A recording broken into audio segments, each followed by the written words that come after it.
Buenas tardes para todos y para todas. Bienvenidas sean ustedes a la salud pública en la Edad Media entre la fe y la supervivencia, del 500 al 1500 de nuestra era. Este es un libro sobre la historia de la salud pública del autor Roser, que ya lo hemos venido tratando.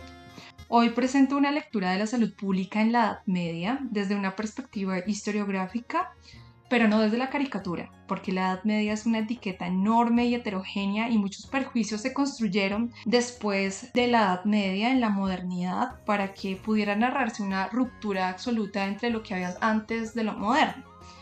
Por eso voy a desmontar mitos con evidencia, en compañía evidentemente del autor Roser y contándoles este texto de paso. Vamos a hablar de la infraestructura y el ambiente, las epidemias, el control, la municipalidad, la institucionalidad, la experticia y la hospitalidad. Empecemos hablando del legado fracturado, Occidente versus Oriente. Recordemos que en el siglo V tenemos la caída del Imperio Romano de Occidente a manos de los como pueblos germánicos o bárbaros por los romanos. En Occidente tenemos un colapso de la infraestructura porque este asedio de los pueblos germanos hace que los acueductos romanos y demás administración y arquitectura que se tenía pues no tenga quien la siga. Mientras que en Oriente tenemos una continuidad. Allá no se acabó el Imperio Romano, allá siguió con su continuidad bizantina y además van a aparecer pues otras lógicas en el siglo VII, que es la otra religión monoteísta que aparece en esta época y es el Islam. Entonces allá tenemos una continuidad y tenemos pues la aparición de nuevos viaductos, de cómo en Bagdad se fundan universidades, hospitales. Entonces tenemos un pasado fracturado por su legado y el entendimiento nuevo. Para entender la salud pública medieval hay que empezar entonces por una historia material y política.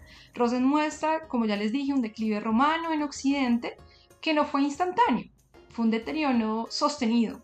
Menos riqueza, menos capacidad fiscal y administrativa y por ende menor mantenimiento en acueductos y saneamientos. Esto desplaza la pregunta clásica de qué sabían y qué podían sostener. Podían saber, pero ¿cómo lo sostenían? No hay cómo. Entonces tenemos un contraste.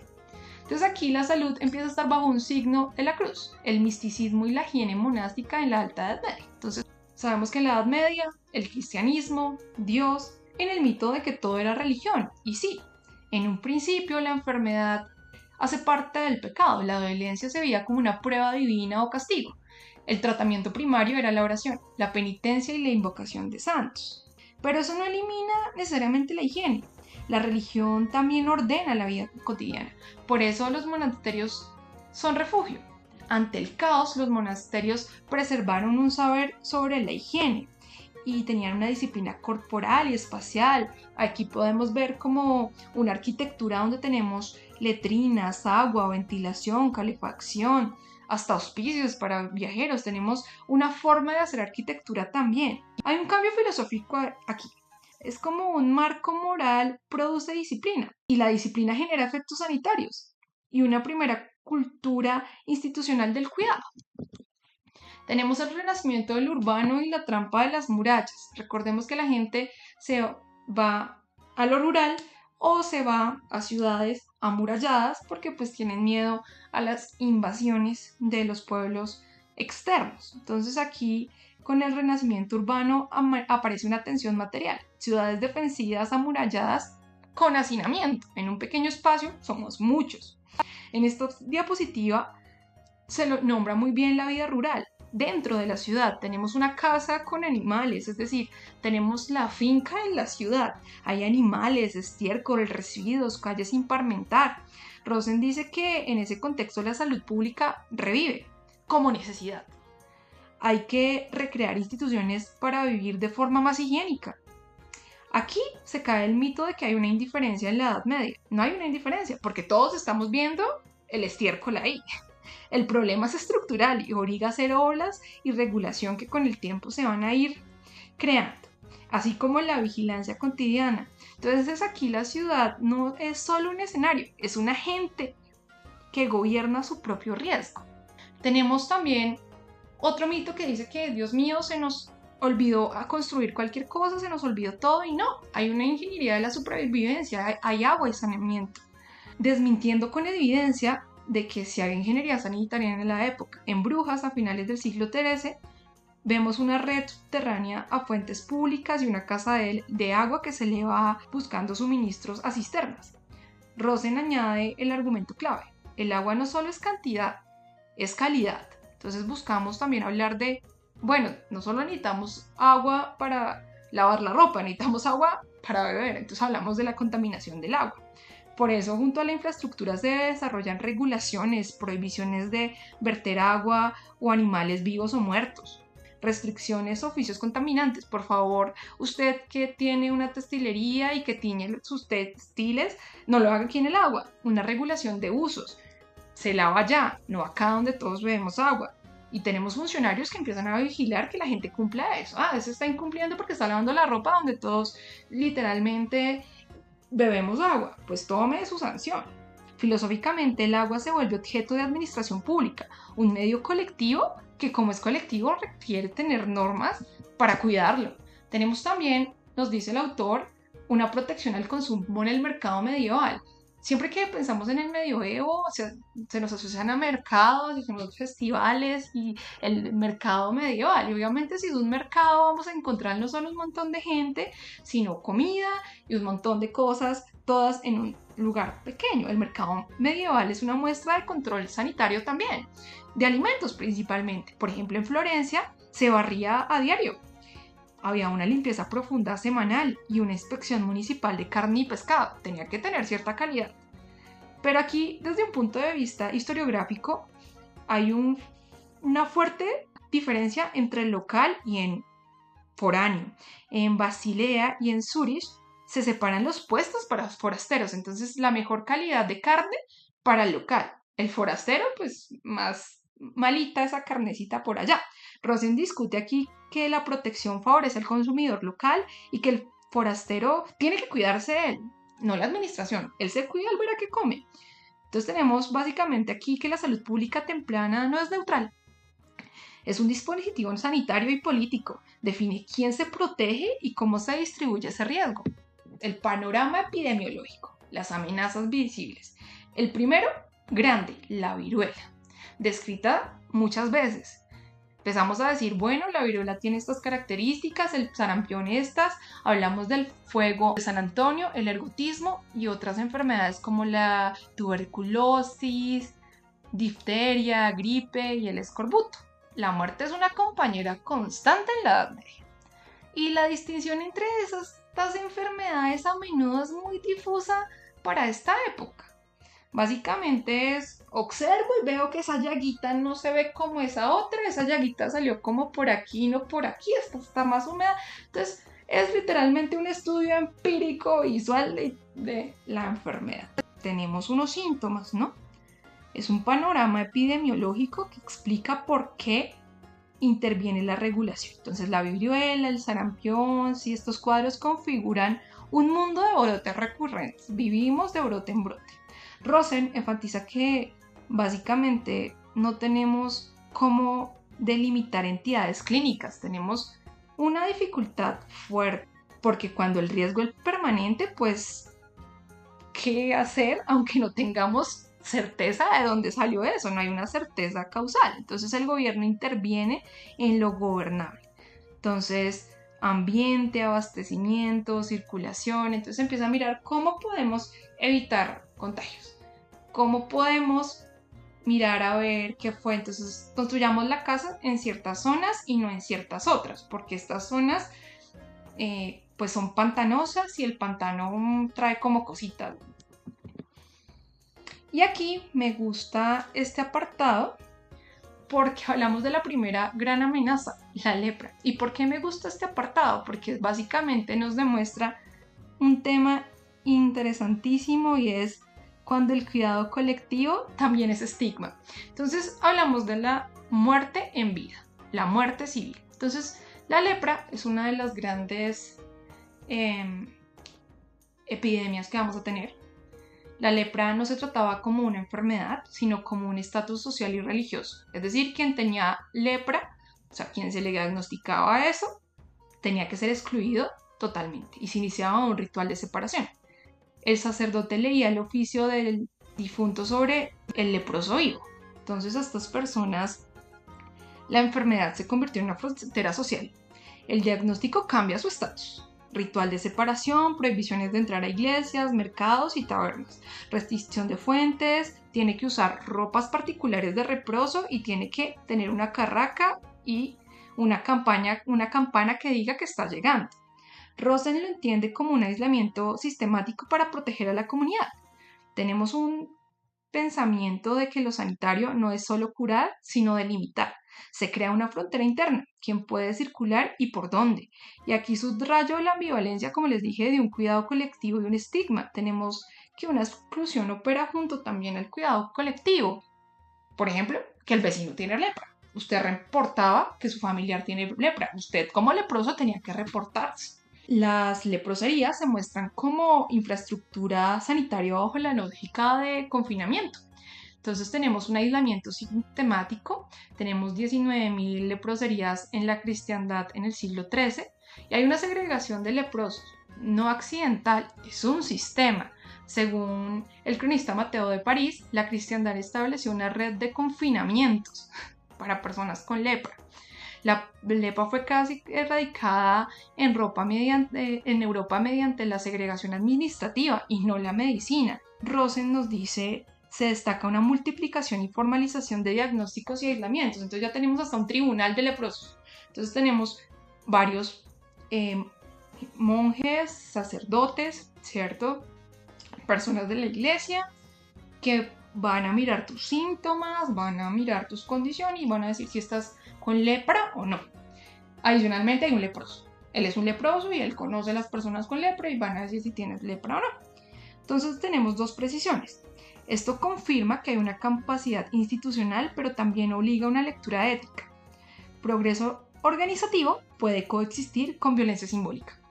La salud pública sí, pero eso no significa necesariamente que esa salud pública sea benigna. Llega 1348, el año que lo cambió todo, la peste negra y el colapso del Octe. Entonces, el quiebre por la velocidad y la masividad de la peste bubónica, que llegó desde Crimea y arrasó Europa con una velocidad aterradora, aparece. A diferencia de la lepra, la peste era invisible, rápida y letal. O eso nos dicen los cronistas. Rosen muestra que no hay solo caos. Si bien tenemos con claridad ese miedo y tenemos un impacto demográfico, ¿cierto? Una mortalidad total, también nos muestra un repertorio municipal de emergencia. Se empiezan a negar entradas, a aislar a las personas, a vigilar contactos, las casas bajo prohibición. Si hay una persona diagnosticada con la peste, se cerca toda la casa y toda la familia queda cercada y se le va a proveer los alimentos mientras tanto. Los cadáveres de las personas se van a retirar de cierta manera y se van a enterrar de cierta otra. Luego va a haber una ventilación del hogar y ya se habla de fumigación. La historia de la salud pública nos dice que la crisis produce innovación administrativa. Entonces, apareció la peste, se está muriendo todo el mundo, entonces, básicamente, necesitamos responder de alguna manera con innovación. Se cuentan historias donde padres abandonaron a sus hijos, dice Rosen, porque pues tenían peste. Bueno, chino, chao, se enfermó. Las ciudades aprenden a gobernar la emergencia también. Y esa experiencia se vuelve estructura. Entonces la peste negra, sí, es un apocalipsis demográfico. Tenemos una reacción inmediata. Pánico, huida, penitencia, se queman los efectos personales. Entonces al principio todo el mundo se va a las iglesias y le ora a Dios para que no le dé nada, pero con un tiempo, bueno, estoy que le rezo y pues ya se me murieron 3 tíos. Entonces también, bueno, ¿qué vamos a hacer? Aquí está el cambio filosófico más nítido y son las explicaciones medievales. Entonces, por ejemplo, miasmas, corrupción del aire, todo esto son por vapores de materia en descomposición. Conjugación astral, la alineación maligna de los planetas, ira divina, el castigo por los pecados de la humanidad. Entonces empiezan a buscar causas. En principio, uno podría ridiculizar, pero no ridiculicemos, pensémonos más bien que son teorías operativas. Si el aire se corrompe por putrefacción y aguas estancadas, el gobierno interviene limpiando, ventilando y regulando residuos. Entonces, Sabíamos que desde la antigüedad que algo pasa con el aire, que resulta que cuando estamos en ciertas zonas donde el aire no está como no huele muy bien, como que algo puede pasar. Entonces, tal vez esta cosa se transmite por un aire corrompido, no sé, por ahí está, ¿cierto?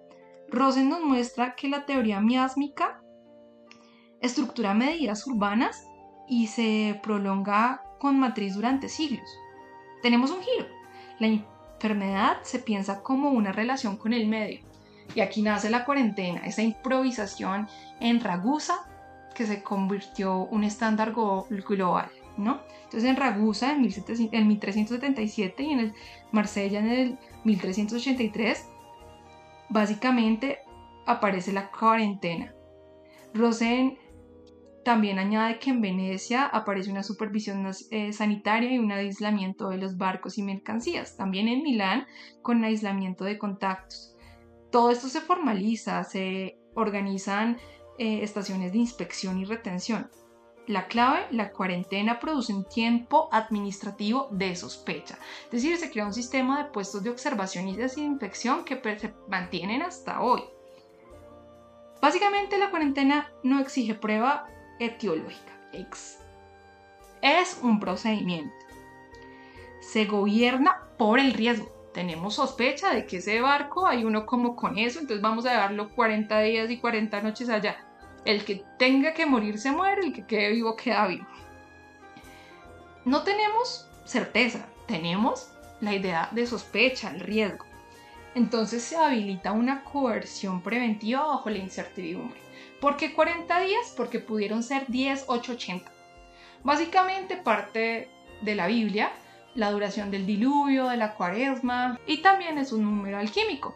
El 40 era considerado el punto crítico de separación entre enfermedades agudas y crónicas. Tenemos acá la administración ciudadana de la salud. La salud pública no estaba en manos de la iglesia ni de médicos, sino de consejos municipales. Eso con el tiempo. Como les digo, hemos recorrido la alta hasta la baja edad media. Rosen describe gobierno local que legisla, inspecciona, sanciona sobre aguas, calles, residuos y alimentos. Esto marca una transición. Lo sanitario sale del solo marco caritativo y religioso y entra al gobierno urbano. Y también tenemos acá la consolidación de los consejos de salud como instituciones permanentes, sobre todo en las ciudades-estado italianas, con funciones legislativas, judiciales y ejecutivas, con control de guardias, de fronteras, de limpieza. Es un punto de inflexión. La salud se vuelve una función ordinaria del gobierno. No se actúa solo cuando hay peste, se gobierna preventivamente. Y volvemos a cordón sanitario, la frontera de la defensa de la frontera. Se retoma, siempre se mantiene como una idea del cordón sanitario como bisagra genealógica. No es igual a hoy, pero hay una continuidad de dispositivos certificados, control de entradas, vigilancia portuaria. Esto abre un problema clásico de la salud pública. ¿Qué restricciones se consideran legítimas cuando el riesgo es colectivo y la evidencia es incompleta? Esto no es una intención nueva. Volvemos al ambiente urbano. Los mataderos regulados, la limpieza obligatoria, la pavimentación y la canalización. Rosen muestra que la teoría miásmica impulsa políticas ambientales, drenaje, pavimento, regulación de residuos y oficios contaminantes. Esto puede demostrarnos que puede que la teoría sea científicamente incorrecta, pero es políticamente productiva.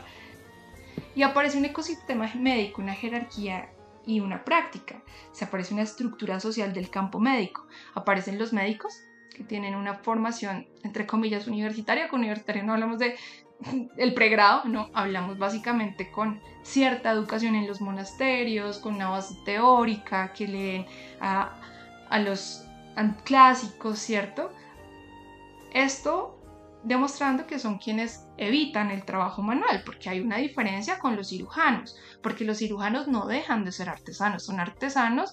También tenemos los empíricos intrinantes que realizaban las operaciones peligrosas, cálculos vesiculares, hernias.